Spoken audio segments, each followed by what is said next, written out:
All righty, do your little nose pickers ask for a glass of water? Not nice. After they're all tucked in, do they run into your bed in the middle of the night or want you to read their favorite book over and over and over again? It is normal for kids to not want to go to Nose sleep, pickers. but if getting them to bed is a struggle every night, we do have some advice. AMY McCREADY is today's mom contributor and author of, if I have to tell you one more time. It's a great book. And psychologist Jennifer Hartstein is the author of Princess Recovery. Great to see you, both ladies. I should point out that a lack of sleep may make a child cranky, but it can also have bigger overall health implications, can't it, if they're not getting enough? It really can. So insufficient sleep impacts their growth because the growth hormone is released at night when they're sleeping, and it affects their cognitive functioning, their academic performance, social relationships. So it really is a big deal.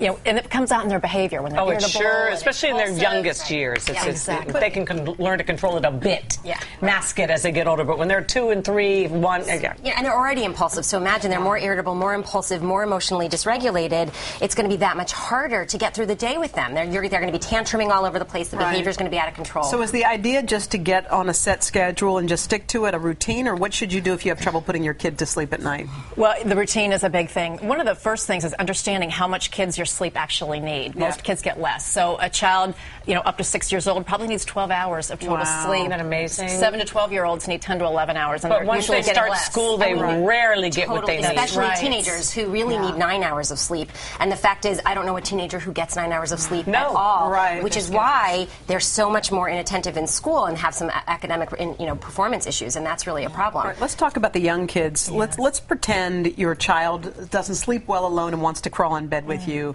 Is that a terrible no-no, like they say in a lot of the magazines and stuff? Well, some families are comfortable with that, having the kids sleep in bed, but you have to have an exit plan. At some point, they have to become independent sleepers, which means they can go to bed on their own. If they wake up in the middle of the night, they can put themselves back to sleep. So that requires some training. And I think one of the things we have to remember is a lot of kids come into mom and dad's bed for some soothing. They want to be soothed by their parents. And if we let that go on too long, they never learn how to do it themselves, which is really a problem down the road. Self-soothing. And so they need to learn how to do that. So a routine is a good place to start. So does that mean a routine? Should they go to bed at the same time every single night? Obviously, is that what you try to do? Yeah, it should be hard in the summertime when the sun is still up.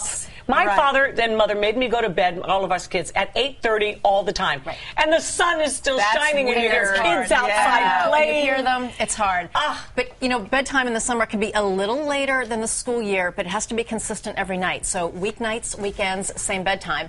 Because if it's 8 o'clock one night and 8:30 the next, it's always up for negotiation. It throws your clock off, right. Well, and your kids That's what you want to avoid, is the negotiating. And you can keep the room dim in those times so that the bedroom always feels like a safe sanctuary.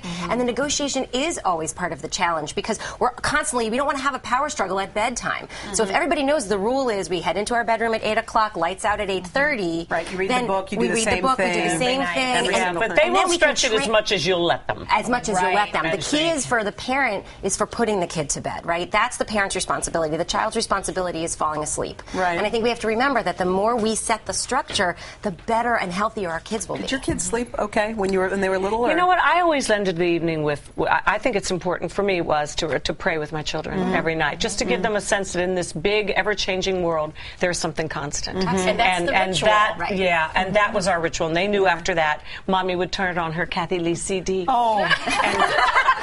And they would go to sleep. Cody still does. Cody needs it to soothe himself. Actually, Frank still loves it. All right, ladies, so good to see you.